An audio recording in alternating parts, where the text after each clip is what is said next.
Amid escalating immigration tensions, the Trump administration suddenly invoked a more than 200-year-old law, the Alien Enemies Act, to deport nearly 300 Venezuelans.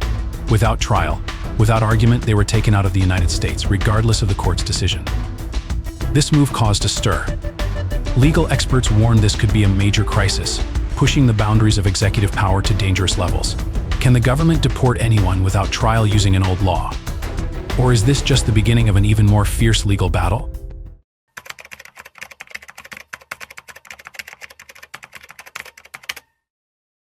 From the beginning, the Trump administration painted a dark picture of the nearly 300 Venezuelans deported. The White House declared them criminals, labeling them part of the Tren de Aragua gang, a notorious organization in South America. But there is a problem. No specific evidence has been published to prove that each of them is actually connected to this gang. This is more than just an expulsion. This is a dangerous precedent.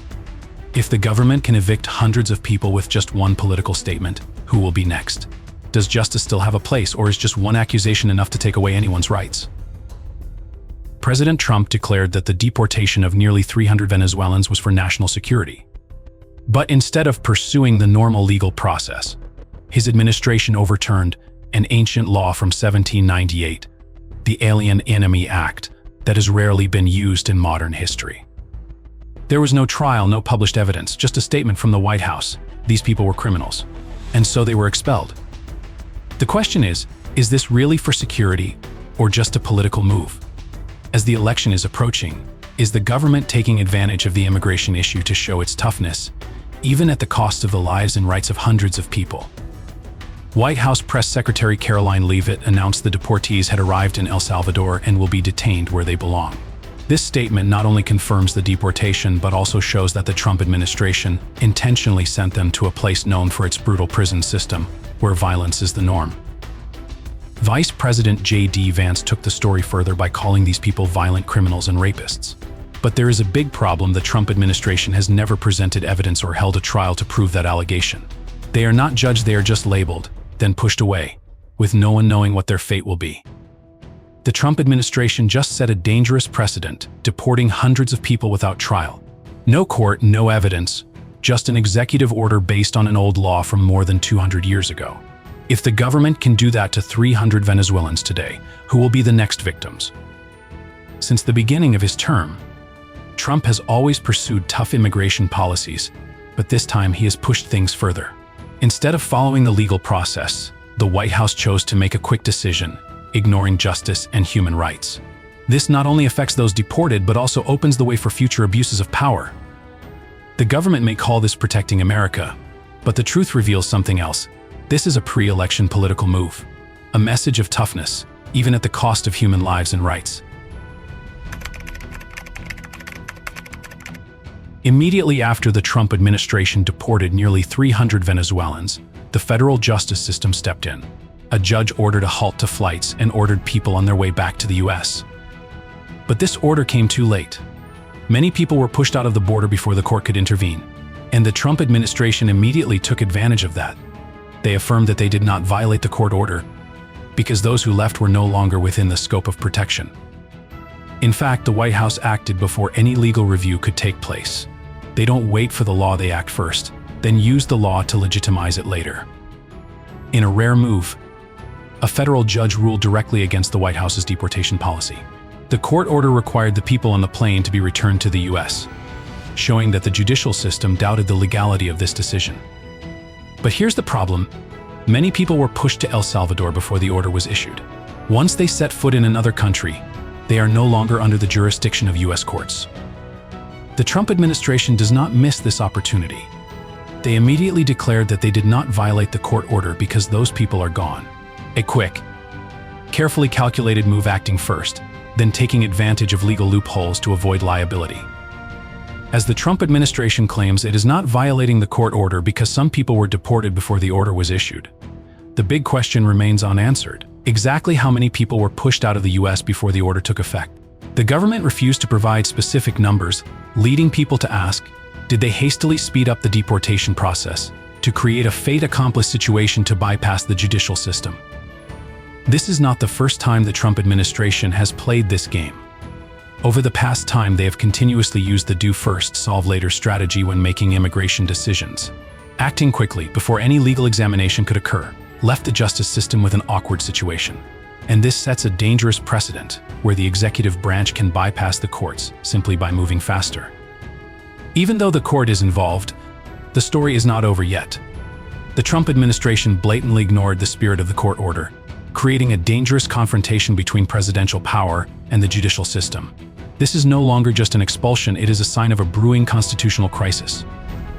If the dispute escalates to the Supreme Court, the outcome could favor Trump, where conservative justices could rule expanding presidential powers. At that time, the White House not only won this case but also created a dangerous precedent. The president could unilaterally decide the fate of thousands of people without going through the legal system. The courts have spoken, but there is no guarantee they can completely block the Trump administration's move. The confrontation between the rule of law and executive power remains unresolved, and what happens next could shape the future of American democracy.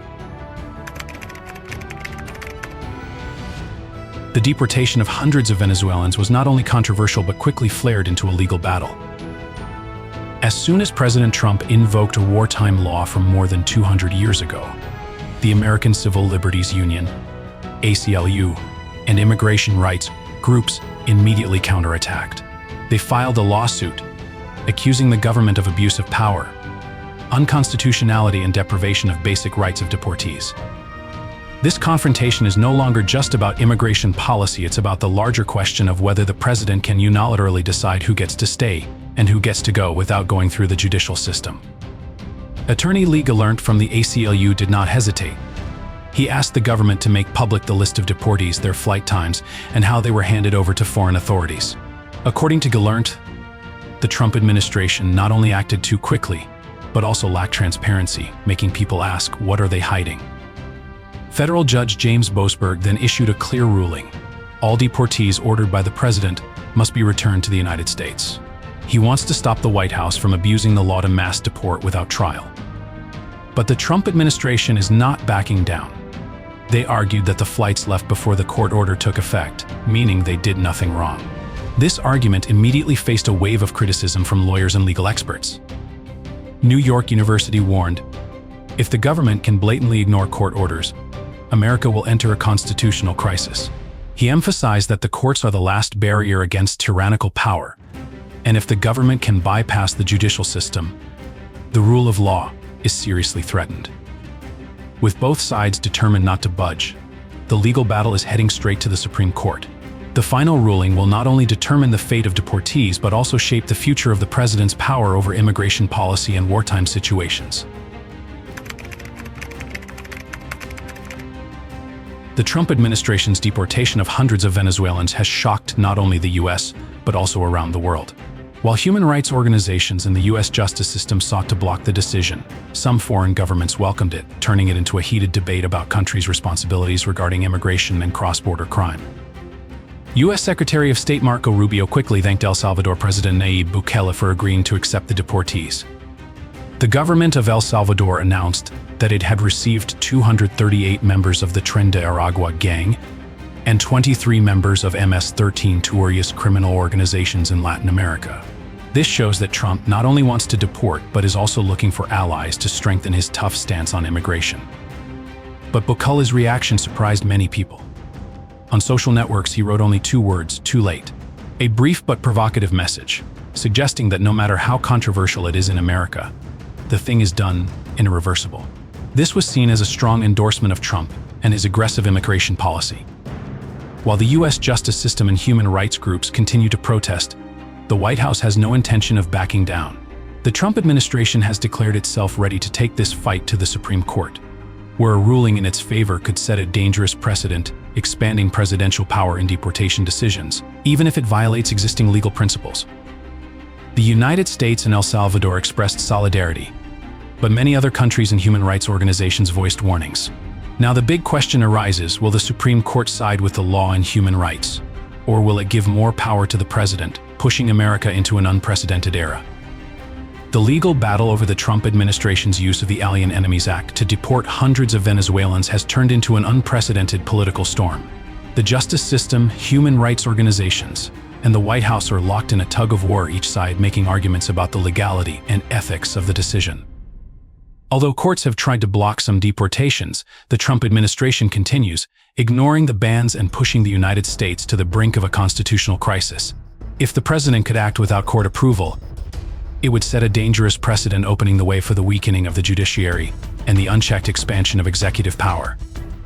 All signs indicate that the case will soon be taken to the Supreme Court. If Trump wins, he will have more power to deport anyone without trial, even paving the way for tougher immigration policies.